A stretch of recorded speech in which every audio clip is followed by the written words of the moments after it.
Burkina Faso, mobilisation générale au nom de la patrie, nous nous interrogeons ce matin.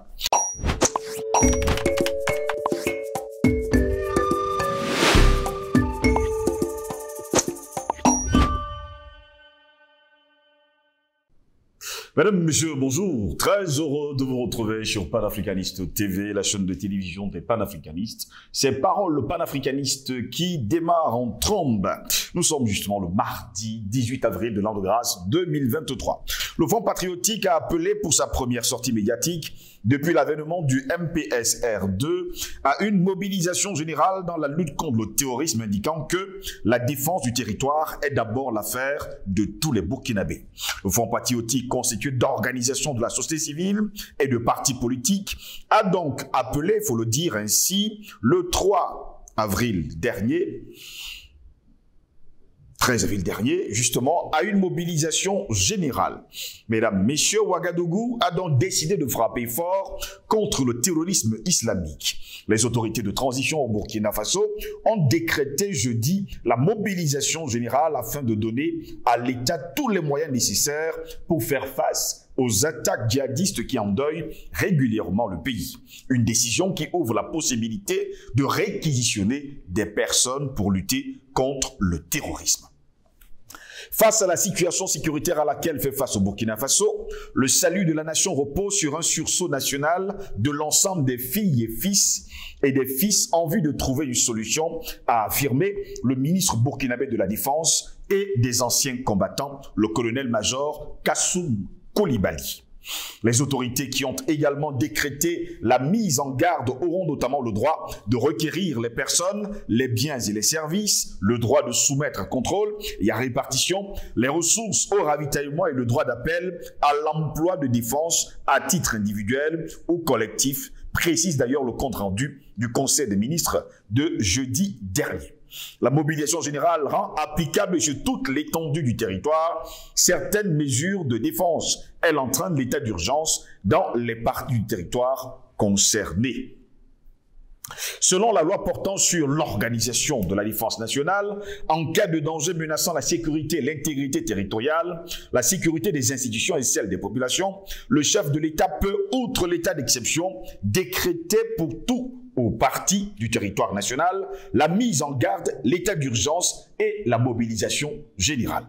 Courant décembre dernier, le président de la transition, le capitaine Ibrahim Traoré, avait saisi le Conseil constitutionnel pour la prise de ce décret et avait obtenu un avis favorable. Dans la lettre de saisine que nous avons consultée, le capitaine Traoré invoque de graves menaces sur les institutions du Faso, l'indépendance de la nation, l'intégrité du territoire national. Mardi dernier, le ministère de la Défense avait lancé une opération baptisée « Grenier vide », appelant tous les militaires du pays, actifs ou retraités, à donner leur uniforme pour les soldats actuellement sur le terrain. Le Burkina Faso, théâtre on va le dire comme ça, de nombreux attaques djihadistes et surtout des terroristes, est pris depuis 2015 dans une spirale de violence djihadiste apparue au Mali et au Niger quelques années auparavant et qui s'est étendue au-delà des frontières. Il faut pour cela mettre tout en œuvre pour lutter justement contre tous ceux qui se lèvent contre l'intégrité territoriale. Voilà pourquoi nous nous interrogeons encore aujourd'hui, mesdames, messieurs, Burkina Faso, mobilisation générale au nom de la patrie, c'est notre grande interrogation. Pour répondre à nos questions, nous sommes avec Patient Parfait Ndom. Il est notre invité ce matin. Patient Parfait Ndom, bonjour, bienvenue à vous. Bonjour Steve Joselangos, bonjour à nos nombreux, j'allais dire plusieurs millions d'internautes. Merci pour le formidable soutien qui ne cesse d'apporter à cette belle aventure panafricaine et authentique qu'est Panafricanist TV. Bonjour à nos valeureux techniciens, merci pour le travail qu'ils abattent au quotidien, surtout dans le sens de l'amélioration de la qualité d'image de Panafricanist TV. C'est ça aussi leur petite pierre qu'ils apportent à l'édifice. Bonjour à tout le peuple d'Afrique. Je peux que vous dire merci de nombreux soutiens. J'ai été endeuillé, triple deuil, n'est-ce pas, le week-end passé, mais je crois que tout s'est bien passé Et les âmes ont été retournées au Créateur. Nous ne pouvons que continuer à plaider par nos supplications pour que il leur réserve une place bien au chaud auprès de lui, surtout pour ma jeune petite sœur Marie-Yvonne Basson, épouse Djoum, pour qui j'ai eu beaucoup de larmes qui ont coulé au sein de ma famille, parce que c'est pas facile souvent de voir sa maman pleurer, hein. C'est très difficile, mais hélas, c'est aussi ça la vie.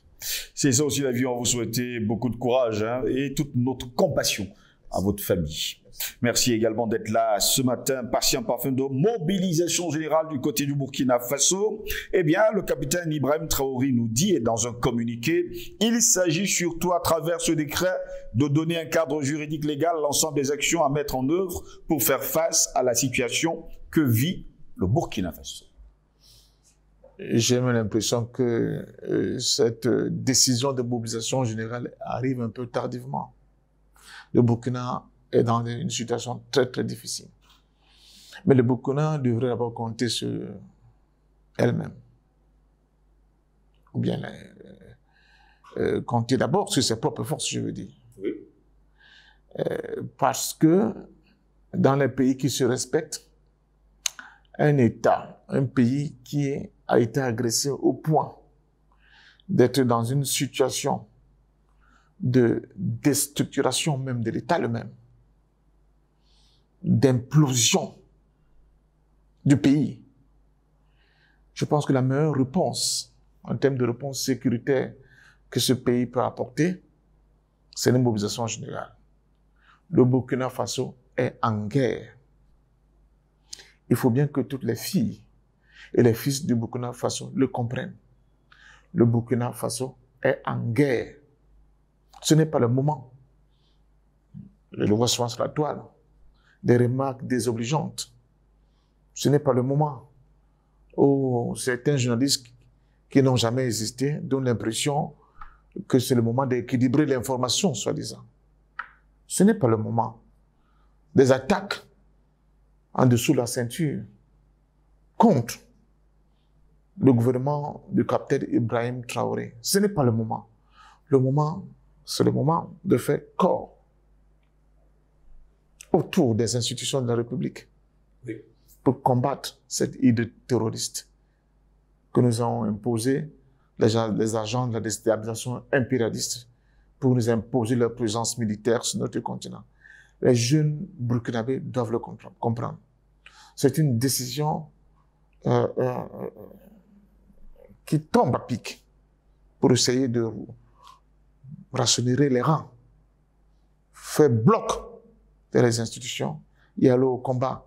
C'est seulement comme ça que les ennemis comprendront très bien et parfaitement que leur tâche serait la plus ardue. Pourquoi? Parce que face à un peuple uni, il est difficile de penser à une quelconque victoire. Le Vietnam, quand il a été attaqué à plusieurs reprises par les impérialistes à la fois français et américains, ce qui a fait la force du Vietnam, c'est la capacité de son peuple de se souder et de faire un derrière des dirigeants du parti et qui a été incarné à l'époque par le grand chef Ho Chi Minh.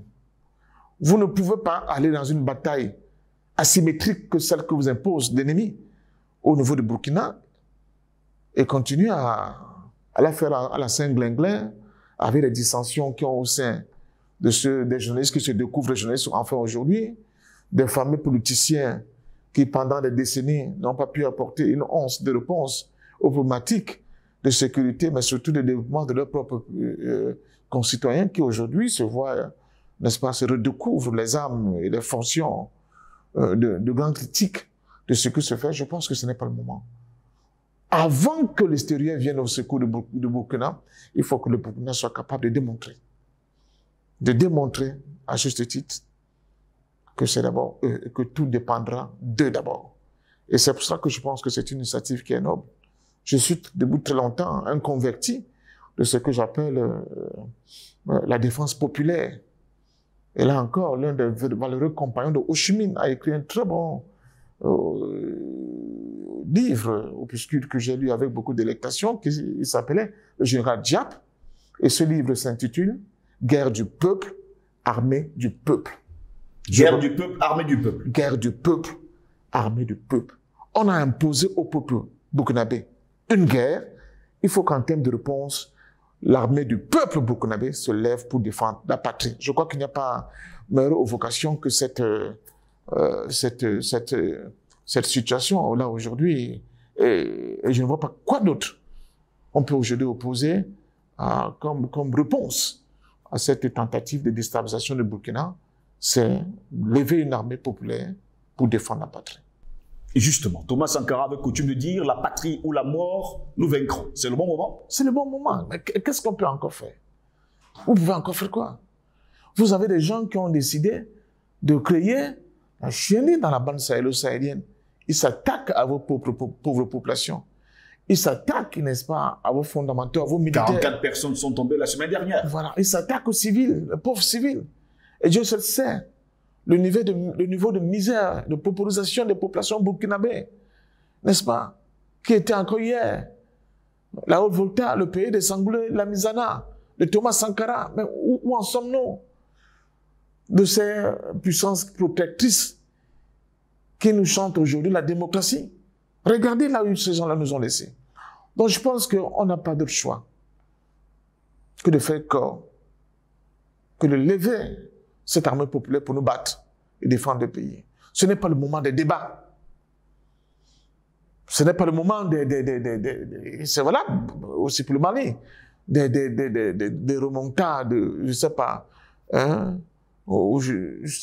quoi dire même, c'est choquant de constater que certains ne prennent pas la mesure de la situation. Il faut maintenant laisser tomber tous les contre-feux, faire des récriminations, les contre-feux, faire de tentatives de valorisation d'une démocratie qui ne peut pas exister dans cette situation. Mais c'est le moment de dire nous sommes de Burkina Faso. Et tel un seul homme. Nous voici, debout et valeureux pour défendre la patrie. C'est ça le sens de même premier de Burkina Faso. C'est le pays des hommes intègres. Il faut prouver, n'est-ce pas, par cette détermination, son intégrité aujourd'hui, envers son pays, envers sa nation, sa patrie. Ça passe par cette mobilisation générale, si je Lingos. Il y a aussi l'autre slogan, grenier vide. Et d'ailleurs, le capitaine Ibrahim Traoré appelle tous les Burkinabés, anciens militaires, anciens policiers, à donner leur tenue pour habiller justement tous ces hommes et femmes qui seront sur le terrain. Et vous voyez là où nous en sommes. Oui. Quand je parle souvent ici sur votre plateau de la misère endémique, je parle souvent d'une pauvreté hors norme. Regardez où le Burkina en est. Le Burkina en est à demander à des anciens militaires retraités de prêter leur tenue à des jeunes braves vaillants pour aller au combat. Parce que le Burkina aujourd'hui n'a pas la capacité de s'offrir des tenues militaires. Pourtant, c'est un pays de coton. Pourtant, c'est un pays de coton. Vous voyez que c'est absurde. Le niveau d'absurdité, je dis que c'est absurde. Un pays producteur de coton qui est incapable d'avoir une petite usine de coton pour fabriquer des tenues militaires pour ses filles et fils qui vont au combat. C'est ça la réalité de nos pays en Afrique du Sud, Sahara. C'est ça la réalité des pays qui sont encore sur les fourches codines, n'est-ce pas, de ce qu'ils appellent le précaré français. Il faut arrêter cette affaire-là. Et nous continuons de dire, nous apportons tout notre soutien au capitaine Ibrahim Traoré et au peuple de Burkina Faso. Le peuple de Burkina Faso, le monde vous regarde. L'Afrique vous regarde. Notre soutien sera indéfectible. Mais surtout, nous avons confiance en vous. Est-ce que cette guerre, c'est seulement une guerre du Burkina Faso? Que disent justement les autres États africains? Parce que nous avons l'art de toujours demander aux autres États africains de se lever pour venir en aide aujourd'hui à d'autres pays qui sont en guerre contre le terrorisme. Beaucoup de pays africains, surtout ceux qui sont toujours dans le prétendu précaré français, subissent des pressions incroyables. Elles ne sont pas que des pressions françaises, elles sont aussi des pressions du grand capitaine du monde occidental que sont les États-Unis. Oui. Mais depuis que le Burkina Faso prend la décision hardie, rouvrir, n'est-ce pas, les relations diplomatiques avec un pays comme la Corée du Nord, il faut le faire. Ça ne me plaît pas. À ces bien-pensants qui pensent être des espèces de proconsuls, d'objecteurs de conscience, de humanité. Ça ne me plaît pas du tout. Alors, certains pays africains sont dans l'embarras. Comment faire? Est-ce que ça va être, j'allais dire, un peu indiqué d'apporter un soutien ouvert au Burkina? Ou bien faut-il le faire sous cap? Ça eux de décider. Mais à leur place, parce que la guerre de Burkina est aussi un peu leur guerre, c'est une guerre de reconquête de notre souveraineté. Ils devraient apporter un soutien au Burkina Faso de manière ouverte. C'est là qu'ils seront capables de démontrer qu'ils n'acceptent plus ce qui se passe. Ce n'est pas la guerre de Burkina Faso. C'est une guerre qui a été imposée au Burkina Faso. C'est une guerre qui a été imposée au continent africain et le Burkina Faso, malheureusement étant dans cette zone de prédilection où ils ont bien décidé d'agir. La bande sahélo-sahélienne se trouve en ligne de front de cette confrontation. Il faut que tout le monde le comprenne. Il faut que tous les Africains le comprennent. La CEDEAO ne voit pas le terrorisme au Burkina Faso? C'est un machin, tout à fait, la CEDEAO. C'est un gros machin. Un gros machin. L'Union africaine? Bon. Que dire? Avec des fonctionnaires qui sont payés par l'Union européenne, vous vous attendez à quoi? Vous attendez à quoi? Je pense qu'il faut qu'on arrête vraiment de tourner autour de pot et de dire la vérité. Les Africains, certains de nos décideurs africains sont de véritables couards. Ils sont d'une couardise hors pair, de véritables larbins. Et on ne peut pas continuer de l'accepter. Je vois des gens qui se pavanent de gauche à droite. Ils disent qu'ils sont de grands hommes d'affaires. Ils font du business. Ils brassent de l'argent. Ils apportent le développement. Ils sont des créateurs de richesses. Mais, que faites-vous? Des dividendes énormes, des montagnes de dividendes comme le Mont Cameroun que vous faites tous les ans. Que faites-vous? Si vous êtes incapable d'apporter vous aussi votre modeste contribution, votre effort de guerre, que faites-vous? Je vous rappelle, Steve Joselangos, que les origines de Boko Haram au nord du Nigeria, c'est d'abord la crise de l'incapacité du Nigeria à protéger les citoyens du Nigeria, mais surtout d'une crise économique hors norme, créée par la destruction de l'industrie cotonnière du nord du Nigeria. Les villes comme Kaduna, Maiduguri ont été complètement exsangues économiquement parlant. Donc, cette industrie cotonnière qui avait la capacité de faire tourner la machine économique dans tous les sens du terme, c'est-à-dire il n'y a pas que les usines qui produisaient des pagnes, des filatures, etc., mais toutes les sous-traitances. C'est ça qui entretenait en réalité la vie économique au nord du Nigeria. Mais du jour au lendemain, quand la Chine est entrée dans l'OMC et qu'elle a commencé par des flots incessants à inonder le Nigeria, Oui. de ses cotons, de ses tissus. Vous savez que les Chinois, bon, on a beau dire que c'est nos amis, mais c'est aussi des champions de la contrefaçon. Le jour au lendemain, l'industrie cotonnière au Nigeria s'est écroulée. Et les jeunes se sont posé la question, à quoi sert le diplôme? Si on ne peut pas avoir la pitance quotidienne. Et d'où les Wahhabites se sont greffés sur un terreau qui était fertile. Et pour définir ce qu'était l'islam, c'est ça Boko Haram. C'est ça les fondamentaux de Boko Haram. Donc, ces gens qui se font de l'argent, ils se disent, oh ça va, nous on n'a pas à nous occuper de ce qui se passe au Burkina, au Mali, on peut continuer à nous faire l'oseille ici. Je vous assure, cette situation qui se passe au Burkina Faso, si rien n'est fait pour la stopper tout de suite, il y aura des implications dans les zones où les gens pensent que le djihadisme n'est pas possible. Il y aura des implications. Il y a des conséquences à terme. Donc, je crois sincèrement que de toute façon, si on est africain, on ne peut pas accepter qu'un Africain souffre quelque part. Parce que, comme le disait Césaire encore, je reviens à lui, un homme qui crie n'est pas un ours qui danse. Du tout. Donc, aux Africains, à tous les Africains, chacun, là où il peut, d'apporter son soutien au Burkina Faso, au peuple du Burkina Faso, de comprendre qu'ils ont été au mauvais endroit et au mauvais moment. C'est à eux d'abord d'assumer, mais qu'ils soient sûrs d'une seule chose. Notre soutien sera indéfectible. Il sera varié et multiforme. Mais ils pourront compter sur nous. Bien, mardi dernier, le colonel-major Kassoum Coulibaly a déclaré face à la situation sécuritaire à laquelle fait face au Burkina Faso, le salut de la nation repose sur un sursaut national de l'ensemble des filles et des fils en vue de trouver une solution. Je continue de dire, on ne peut pas faire autrement. On ne peut pas différer des combats existentiels d'aujourd'hui. On ne peut pas. Nous ne pouvons pas, Steve. Donc, tout le peuple du Burkina Faso, comme un seul homme doit se mettre debout. Chacun, là où il peut, en fonction de ce qu'il peut. Ceux qui peuvent, on a la force pour aller faire le coup de feu qu'ils fassent. Ceux qui peuvent être entre les lignes pour faire le ravitaillement qu'ils fassent. Ceux qui peuvent être des petites mains pour coudre les tenues déchirées parce que malheureusement on n'en a pas. Et on me dit que la CEDEAO existe. Et on me dit que l'Union africaine existe. Mais vous n'avez pas honte, vous? Moi, j'ai honte d'être africain. On a beau faire tenir des discours, n'est-ce pas? On s'attaque à la France, aux États-Unis, on s'attaque à l'Occident, on s'attaque à tout. Mais là, je crois que par moments, ces gens se disent, ils sont un peu toc-toc. Hein. Ces gars qui braillent sur les médias panafricains depuis plus d'une décennie. Mais heureusement, ça produit des fruits. Mais ils ne comprennent pas.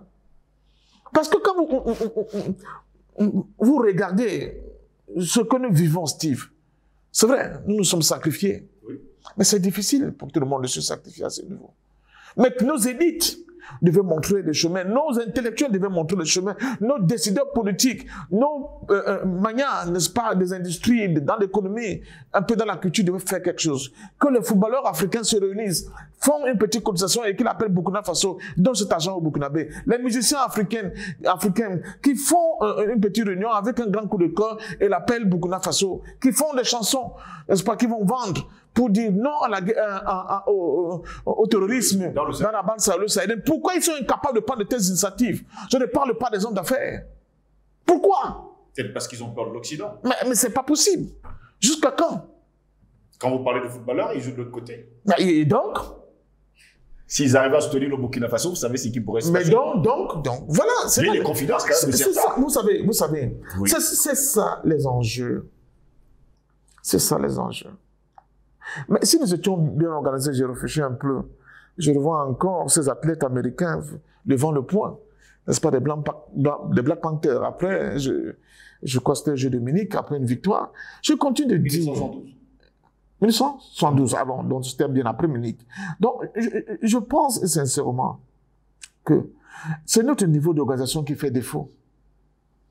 Notre niveau d'organisation est trop bas par rapport aux enjeux. Pourquoi? Il suffirait que 3, 4, 5 musiciens se mettent ensemble et qu'ils soient en fait la partie visible de l'iceberg. Je pense à Salif Keïta, je pense pourquoi pas Tikenja, même comme j'aime pas beaucoup, vous savez bien pourquoi. Mais bon, on fait avec le matériau qu'on a. Et quel autre musicien camerounais qui peut suivre, peut-être un ou deux Congolais, et ils disent nous allons faire une chanson pour soutenir le Burkina Faso, le Mali, je sais pas, la République centrafricaine et d'autres qui sont dans les difficultés. Et que les autres, qui ont peur de s'afficher, pour ne pas avoir le retour de bâton, financent on the ground cette mobilisation.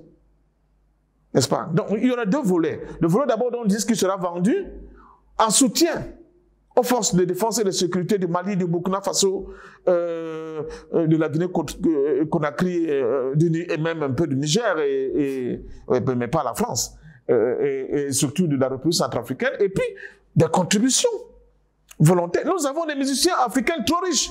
Je me tourne vers le Nigeria. Allez voir. Mais ils font quoi? C'est seulement pour danser nus sur les scènes mondiales et oublier que leur peuple est en train de mourir. Si on passe aux musiciens africains, prenons les footballeurs. Non, mettons ça en gros dans les sportifs. Mais Dieu seul sait que beaucoup de nos sportifs gagnent beaucoup d'argent. Oui. Ils peuvent mettre une petite dîme de manière spontanée dans une petite caisse qui sera reparti de manière égale et qu'on dirigerait vers le gouvernement de Burkina Faso, du Mali, de la République centrafricaine qui sont dans la tourmente. Actuellement, malheureusement, le Soudan se rajoute aussi. Je ne sais pas par où on va donner la tête. Mais commençons au moins par ceux-là qui se révoltent. Pourquoi pas? Les autres vont faire comment? Nous sommes comme une armée médiatique depuis très longtemps qui nous regarde. Il faut mettre fin à cette attitude si on veut se sortir de ce piège. Vous parlez de chansons, on se rappelle également de la sortie de We Are the World, USA for Africa, le 7 mars 1985, chanson qui avait engrangé 63 millions de dollars pour venir en aide justement à l'Éthiopie dans un maxi 45 tours et sans oublier un 45 tours, les VHS et tout ce qui va avec. Vous aimeriez voir justement des artistes africains se réunir comme ce fut le cas avec Michael Jackson et Lionel Richie et justement le producteur Quincy Jones qui avait sorti cette chanson? Je me suis appesanti sur les artistes parce que au-delà de la musique, ils influencent beaucoup de monde. Oui.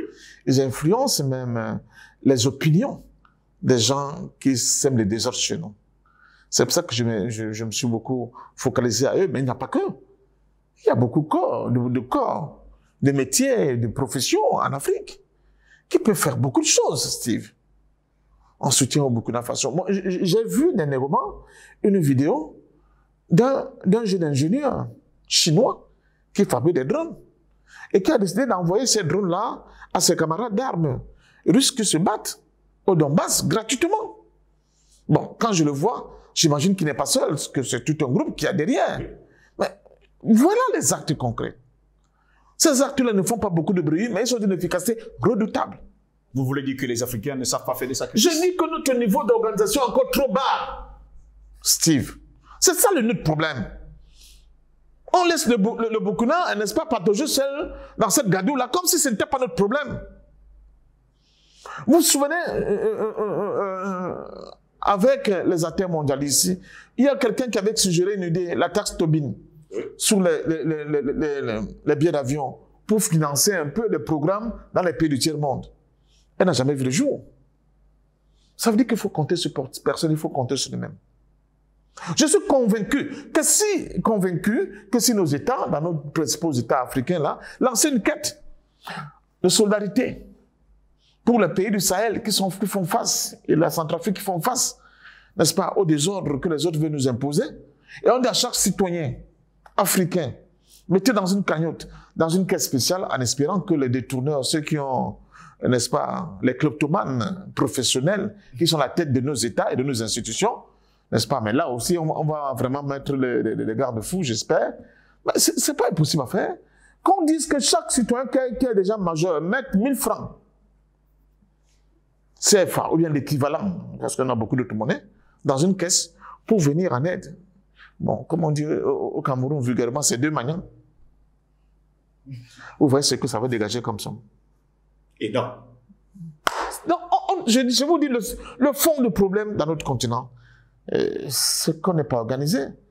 Et je prends ça comme ça, c'est le premier niveau d'organisation. Il peut encore avoir d'autres choses géniales.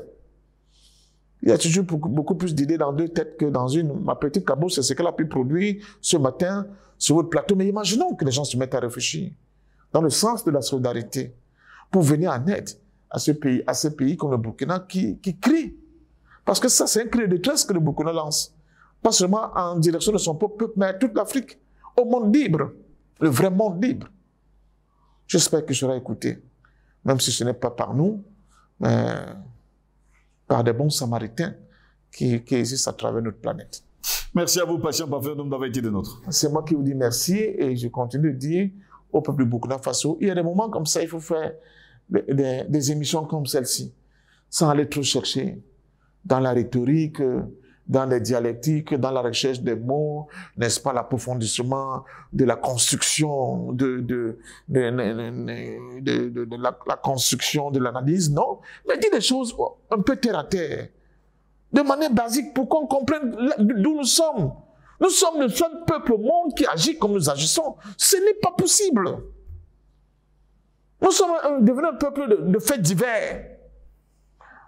Alors que notre existence est remise en cause au quotidien, pas des politiques, pas des attitudes, pas des agressions de l'extérieur pour détruire complètement l'homme africain.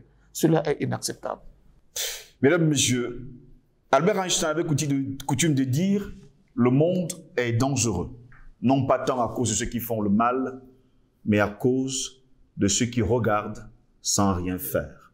Et si nous restons à regarder sans rien faire, nous sommes complices. » Bonne journée à toutes et à tous.